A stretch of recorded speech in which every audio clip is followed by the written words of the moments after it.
Welcome back to the Home Turf Podcast. It's me, Hunter Mitchell, joined here with my host, Braxton Dore. Justin Chen. And wow, completely different tonal shift from the last basketball podcast, that's for sure. You were 0 for 2 for predictions. Man, we're not doing too hot. We Overshooting. Yeah, Music City is not very kind to Texas A&M this past week. I will say I am now short a laundry hamper after that Vanderbilt game. That is, I wish that was a joke. I am not one to break things when I'm upset. I've never once thrown a controller into a wall. I can't relate. I am one. I am one to get a little heated in the moment. I was punching the laundry. I did throw my TV remote, but I made sure it was into the laundry, so it didn't. It wasn't as good choice. But, good choice. But I had to feel something break, so I picked up my laundry hamper and did slam it down a little bit. So one of the handles is now broken. So yeah, that was quite a frustrating loss for Texas A&M men's basketball against Vandy. Of course, both teams fell to Vandy in kind of ridiculous fashion. So we'll talk about the men's first and how their outlook's looking now. I mean, just no offense off the bench. Honestly, on that last position against Vanderbilt, you kind of had a feeling. I think everyone looks back at the Arkansas game. Yeah, basically, But goodness. There's really nothing else you could do there defensively. I mean, you did everything you could. It was a stop. It was just he just got the ball back midair. Which unfortunate. A lot of those shots went in for Vanderbilt that game, honestly. But that's also because A&M's defense was just subpar that game. In all actuality, I mean, it would just turnovers, real sloppy. I mean, there was a couple of times where Tyrese Radford's just simply dribbling the ball, and he's just doing too much, and it just bounced off his leg, turnover, and that's just kind of the performance that you hate to see after beating Tennessee at home in huge fashion. And then you get tasked immediately to follow up with that, going to Alabama, where they haven't lost a home game in the last 15 games. And you get boat raced. Yeah, that was a very hard watch when Bama seemed like they could not miss a 3-shot. 18. Yeah. That's the most in Buzz Williams' tenure. Jesus. 18. And I was talking to Justin for the podcast. Some of those misses were simply because they were trying to hit 100 points to the end and were chunking threes. I mean, they still got it, too. And they still got it. That's the thing. Yeah, that was the worst part. It's crazy. And when Mark Sears makes the same number of threes as A&M total as a team, it's ridiculous. I mean, you can't stop a team shooting that well offensively, but you can at the same time. Why did Jace Carr take 8 threes? It's funny. They actually in the broadcast described him as A&M's 3-point shooter, and I was like, no. How wrong is that? I was like, if we're calling Jace Carter our 3-point shooter, A&M is screwed. There's something Really, wrong. it's only Wade Taylor. I mean, Boots is. If anyone, it would be Taylor. But Boots is a situational 3-point. I think he knows when to take his shot and takes it. I don't think he's I feel like he's more of a clutch performer, not a pure shooter. You know, I just love talking about. I love talking about old stuff, man. You know, this clutch shooter, that man at UConn, Hassan Diarra, man, he was clutch when he was here. I can't tell you how many buzzer beers that guy hit.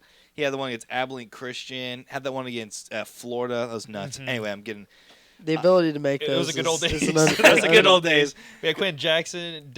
Never mind. We can reminisce on everyone, all the pieces put together. But I mean, to be completely honest with you, you just ran smack into a hot Alabama team at the wrong time at home.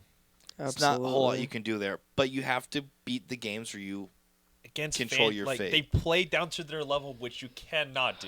Yeah, you just can't. A&M would be still, I think, sitting close to a 7 if you beat Vanderbilt. Now, after today, Florida is now a quad 1 win. So A&M is one of the best, some of the most quad 1 wins in the entire country with 6. But you have quad 3 losses to Vanderbilt, to LSU, to Arkansas. Those are all 3 really bad losses you have that you shouldn't have. A&M should be sitting in conference play to losses to Alabama, Ole Miss, Auburn. and Auburn. Yeah. Those should be your 3 losses, and you should be sitting pretty, but they're not. At the end of the day, frankly, you're not. So there's nothing you can do about that. You can't control the past. You can only dictate the future. So now, when the time this is posted, it's today. But A&M playing Arkansas. You got to blow them out. Do not make it a close game. I mean, you at least You have have to. You just have to. At bare minimum, you can't lose. You cannot lose. Yeah. I think if you lose to Arkansas, you have to beat Tennessee, South Carolina. I think you. I basically think you have to win out. Yeah, you have to win your rest of the schedule. And It all just- of those oh, it's so are tough. higher ranked teams. Exactly, because that would put you at 4 quad 3 losses and a sweep to Arkansas if you lose. At home is horrendous if you lose that at home. So I mean, it's tough. I think if you're A&M, you feel safe if you beat Arkansas and you go on the road and beat Tennessee, which is like saying I feel safe in my job security if I nail the interview and win the lottery. Yeah, like it's a lot hoping to take them down, especially the route that they're going in their season as well. Yeah, at home, and they just rebounded and drubbed Vanderbilt. The team A&M just smoked. You also them. hope they don't lose to Georgia and Mississippi State, or not, or what's called to at least Mississippi State. Like Both of them. I mean, you can't really afford any of those. The only losses that you could afford right now, you can't afford any home losses. yeah, Maybe South Carolina, but South Carolina's fallen off a little bit too. I think South Carolina's one you have to win as well.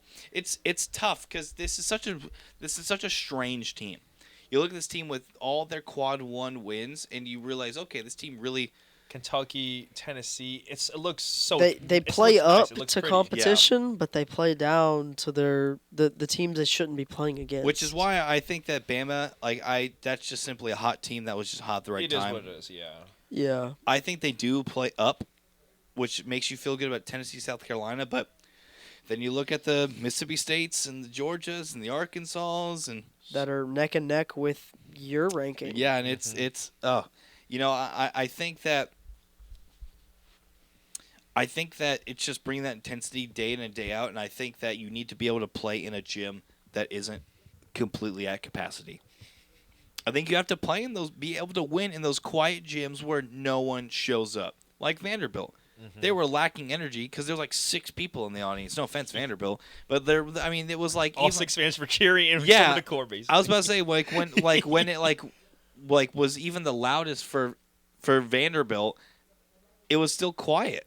Exactly. It was like and you could just tell the energy was just completely lacking, and I mean there's nothing you can do about that now. But going forward, I mean, just games you have available to keep you in the tournament are getting lower and lower. And I mean that applies for both the men's and women's team as they're getting down the stretch. But I think you have to get your ball in your ball handlers' hands. And don't turn the ball over. I didn't Exactly. realize. Yeah, no. You point out the turnovers. 12-5 in Vanderbilt. That should not be happening. Yeah, I think I No, put not my to a team that doesn't have a significant defensive Oh my presence. goodness. I No. think I put in my Alabama recap. I think they're averaging the last 2 games, Bama and Vanderbilt. I think they're averaging 13 turnovers a game when they came in to those games, averaging the least in the SEC. Which I don't know what has come of that. I don't know if they're trying to do too much. I don't know what's going on there. But I mean, if you clean that up, I think if you clean up those turnovers, I think you just get back to how you were. I think you need to capitalize more. Getting those offensive boards is great, but you need to capitalize more. They had 26 offensive rebounds against Alabama, had 21 second chance points, which is just not enough. That's 0.8 points per possession. And when you're getting that many boards and your team like Alabama is shooting like that, you've got to have 1 point something points per possession. You Yeah, can't. I mean that's how you get into a hole. That's exactly how that happens. Yeah, like everyone raves on how much A&M gets those boards, but those boards don't put points on the board. Yeah, the boards are only a compliment if you can actually produce. Yeah, so I think it's just capitalizing on that as well. Because I mean, like again, the A&M's back up to averaging 18 offensive rebounds a game, which is nuts. Oh my goodness. Yeah, it's nuts. I mean, like it's But it doesn't mean anything if we don't get any points. So. exactly. So I think if you begin to capitalize on that, I think you feel you get back to how you've been going. If you're making an okay amount of threes. A&M's never gonna out 3-point shoot someone. No. Tennessee was an anomaly.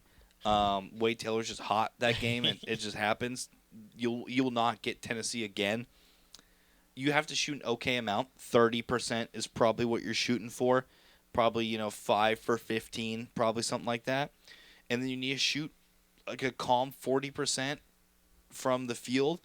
Get your free throws. That's what was good about that Vanderbilt game, is seeing them go 17 for 17. That's huge. Mm-hmm. If they can be shooting free throws at a clip like that and getting fouled like they were before the stretch, I mean, the wheels have not fallen off at all. Not in a long shot. No. There's still last 4 buys. There's still lots of room for them to build up and get back into. I still think legitimately, if they play their cards right, they can get back up to close to a 7 seed. Actually. Mm-hmm. With Tennessee, South Carolina, Ole Miss, Mississippi State, maybe even a little run in the SEC tournament, something like that, they can definitely still, in my opinion, make a run at getting bumping up that seed level. Yeah, especially with a road game at Tennessee.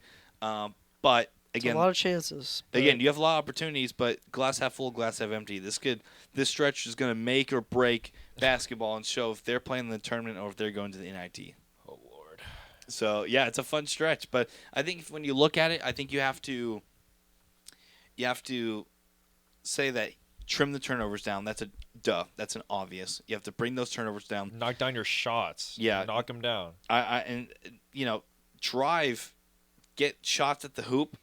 I think that's where you're going to make your money. And it's going to open up the floor more. Exactly. That's where you're going to make your money, because you're either going to get fouled or you're going to try to make a difficult shot, or you're going to miss a shot, get an offensive board. It's just put it right back up. Just put it right back up. Everything is dictated on if you can shoot the ball by the hoop. 5 feet. Yeah, within 5 feet of the hoop, in that circle, that is where you need to live if you're A&M. It gets you boards. It gets you tough shots, or it gets you free throws. It fits the identity of this team too. Exactly, and that's how they've won, and that's how they won difficult games last year. It's how they won difficult games this year, and that's just the identity of it all. It's their bread and butter. It's Buzz's bread and butter as well. Exactly. In the recent years, it's hard-nosed basketball, but I don't know why we keep shooting threes if we're not making them. It doesn't make any sense. Tough, yeah. It just from a logistics point. So I think for A&M going forward, I think that you have to capitalize on some probably games that you aren't expected to win, but still projecting the field for right now. It's a rough patch for sure, but I mean it's that time of year. It's testing your mettle. Make or break. Yeah, it's that wonderful time of year right before the tournament. You know what? I'm gonna be positive. I think we could close out this stretch strong and get a higher seed, and I don't want to call anybody out, but some of the Twitter folk, get some guts, bro. Get some guts. Just believe in learn this to team. be a loyal fan, you have please. Yes, it is a tough stretch, but just get behind them, bro. So, show them love. It's I don't know, it is a tough stretch. We lost to Vandy. It is what it is. We still have 5-6 more games. Just support the team. It's I don't know, man. Being it's the home being stretch. A Miami Heat fan, it's I've seen so much stuff.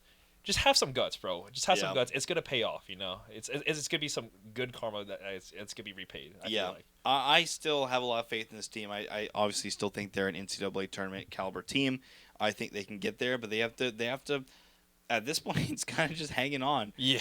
You really are just hanging on to stay in there, because when you get to tournament time, it doesn't matter what seed you are, who you are. It's survive in advance. It's one game at a time. Just take it one game at a time. So, exactly, but the key to survival is also not getting stuck with a 16th seed and being a bubble team. Yeah. Because Lord knows how awful it is to try to get from that point to advance to the tournament. Yeah, it is tough to be that. You do want to be out of that bubble. I mean, that but 11 what they're seed. playing right now is bubble worthy. But it starts tomorrow. If they can just build if they win tomorrow, build off of it. Just keep. I don't know. It's today whenever. Today. It's just one game at a time. You don't as much as we look into the a seeding.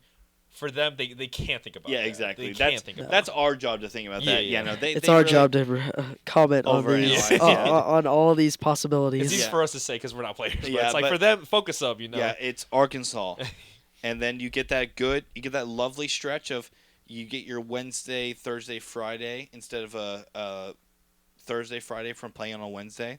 So you get an extra day to kind of get in, lock in for Tennessee. Then you come back home right from Tennessee, and you get a good South Carolina team that, mind you, they just got mollywopped. Yeah, they just got thwomped by Auburn, and then lost to LSU at home, but still a very solid team. Another really good resume builder there. A lot of really good opportunities. But I mean, now we can look at the other team that lost to Vanderbilt, A&M women's. This one I'm not as upset about as the other Vanderbilt one. I mean, at least for the women's team, the other Vanderbilt team is significantly a lot better. They are. It's still upsetting because they should have won this Yeah. game. In all actuality, they played. It Sloppy. was also one of these must-wins that we talked about previously. Yeah, they played sloppy near the end. At home too, yeah. At home, had a 4-point lead, and then Vanderbilt goes on a 10-0 run. Oh my god! 6-point lead. They had a 6-point lead. A&M goes on, or Vanderbilt goes on a 10-0 run, and in the last 3 minutes. Yeah, to close. Yeah. And you can't have that happen. I mean, like you said, like it's just that sounds like a no-brainer, but you just can't have that happen. I know for A&M, India Rogers doesn't play. You didn't get a whole lot of performance from anyone other than Aisha Coulibaly. Janiah Barker had a pretty okay performance. 9 points, 5 boards, but nothing really like lighting up. Nothing that really lights up or stands out to you. But I mean, with India out, MJ Johnson out, Soleil Williams out, you're missing a lot of pieces there. You can kind of see that in that low-scoring kind of game. Mm-hmm. So I give a tentative pass on this one. It's one you needed to have, really. It's a really good resume booster. I think Vanderbilt was on the last 4 in line during that game. So that's another in the field win that would have been really good for you. But much like the men's team, they got plenty of chances, and that starts for us tonight. For when this comes out, it'll be tomorrow. So we'll talk on that. You get LSU at home. Well, we'll see. We'll see what happens. This team is strange. So I mean, they've lost to the Georgias, but then they smoke the Tennessees and the Auburns, 2 really good teams. They've already played LSU once. You hung in them for a little bit and then fell off late, but you get them at home now. Yeah, and I'm hoping we can actually pack Reed. If we pack Reed, it'll be it'll give us a higher chance. So you can't say must win, but this is one that would be it would be pretty. You would let out a big sigh of relief, because I think that would bump you right now. The women's team is projected the very last team in the last 4 buys. I think that bumps you comfortably out of that into the field, but you got to keep winning past that point. But I mean, tonight would be a huge one for you, and that what really stands out to me in that game is that how well both these teams crashed the boards. LSU's number 1 in the country in rebounds, A&M number 8. It's huge. Angel Reese number 1 in the country in rebounds. It's gonna be box out. It's gonna be super physical. Box her out. Yeah, it's gonna be super physical, super hard nosed game. If India Rogers plays, it'll be gigantic for A&M. But you're reaching that point where you run out of chances, and you get 2 teams later on in Auburn, Tennessee that you've played before and beat, but they're really good teams, tournament level teams, and so it's gonna be away too. So you have to show your strength away. Yeah, and so you've got shots here down the stretch, and I think the important part is staying healthy and taking advantage of those opportunities. It's so weird how identical these 2 teams are. I mean, I was even looking at for the last game against Vandy, they both had an obscene amount of just turnovers. Oh yeah, that just end like, of that. I caught the end. I caught the second half of that Vanderbilt game, and yeah, oh, I mean, Lord, 20 turnovers. Yeah, 20 turnovers is ridiculous. You really felt like they kind of were like locking in at the end and were gonna take it away, and then they literally just started throwing the ball away, and it was kind of an anomaly. I mean, and you can't have that. I mean, like it's like a no brainer that you can't give the opponent the ball, but I mean, it just comes down to playing smart basketball and understanding where you're at in the shot clock, and sometimes it is okay to take risk, and sometimes those risks do lead to reward, but it's also realizing you sometimes just If playing. you're already ahead, just play safe. You don't need to go crazy. Yeah, exactly. Like play your strengths. Do what you do. Don't try to stretch yourself thin. And I think that's.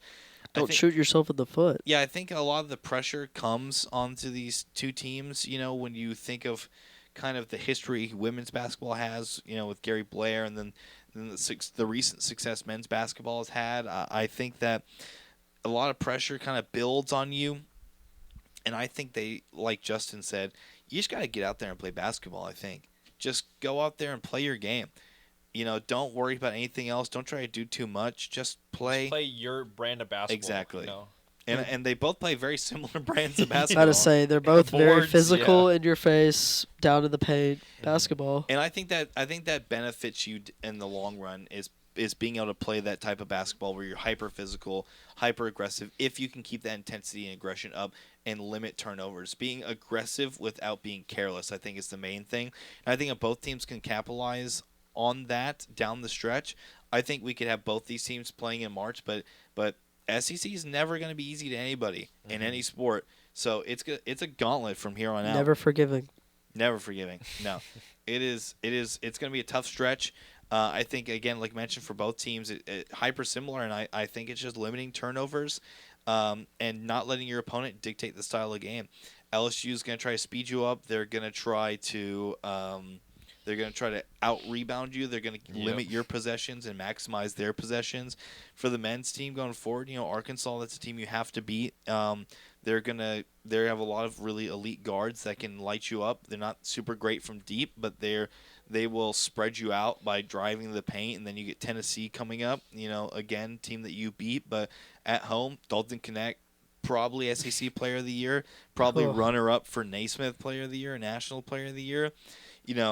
There's a lot of opportunities going forward for both these teams, and I think it's just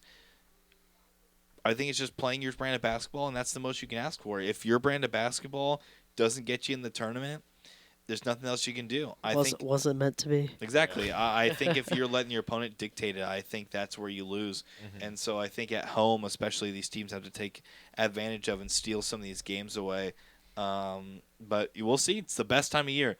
It's right before March when things start to get hairy. It's a make or break. Oh yeah, final stretch. When things start to get really kind of in the weeds a little bit. You see which teams are in for it and which teams are fakers. Oh man, it's the best. It's the best. Right before March is absolutely hyper stressful, but man, is it fun. But that is all we have for this episode of the Home Tour Podcast Day. Before we go though, I know Justin wants to give a little shout out. Yeah, I want to shout out the swimmers for A&M. We're not a majorly what's it called, attendance for swim school, but I want to give a shout out because we're number one in the SEC for men's, and I think for women's, if I'm not mistaken, what's it called, our men's team is undefeated. We beat UT this year, which is like the second time it's happened since like 1950s, 1960 or something. Dang. It's like we are on a crazy run right now, and I want everybody to know.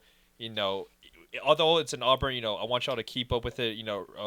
Root from home, and then I don't know. Forget that, dude. Aggies. Y'all better get some plane tickets and fly out to Auburn, Alabama. I better right hear something. now. Absolutely. Beat the hell out of Warham. SEC. We are a swim team. Let's get some. We Warham. are a swim school. We are like Baylor Nelson, Tommy Schomper. He is. I don't know. Like these names aren't are like at the top of the list, but it's like. These guys came out of nowhere. Do people pull up to swim meets? Do people? Yeah, no, especially last year here. I saw a lot of people from Olympic other swimmers. SEC I hope teams. so. It gets loud. Like swim is very underrated. It gets loud. Let's the go. relays, the sprints. See, look at me. I'm uncultured. It's very I don't know. It's just like it's very loud because it's already in a natatorium. It's hot, but it's like. The loudest, the noises level is it's just so hype, But again, I want to give a shout to all of them because it's a very underrated sport, especially at A&M. You've convinced me. Yeah, that swim is a sport. No. Oh. No, I still we'll get on that. Let's not bring that up. Yeah. that may ruffle some feathers. But some. you've convinced me to pull up A&M swim. I'll pull to up the A&M rec. to It- swim. Come it's on. like our team is like I'm surprised to be honest because I'm not gonna what's it called use too much time but like in times past we had Shane Cassis who's I think he's a borderline like Olympian swimmer. Like we had some really great swimmers both in the men's and women's team, and then for this women's team, Chloe Stepanek, Abby Grotto, like all of our seniors have been like they're hitting the stride at the right time. It's I don't know. I just wish that it was this year. It was at A&M, so I would have been able to watch in person because I don't know. It's a very good experience. But anyways, go A&M in the SEC swims. Please support them. And then I think they have one more home meet. I want y'all to pack it out. So Absolutely. Pack the rec. yeah. You're But after that shout out, that's all we have for today on the Home Tour Podcast. I'm Hunter Mitchell. I'm Braxton Dore. I'm Justin Chen. We will catch y'all next time.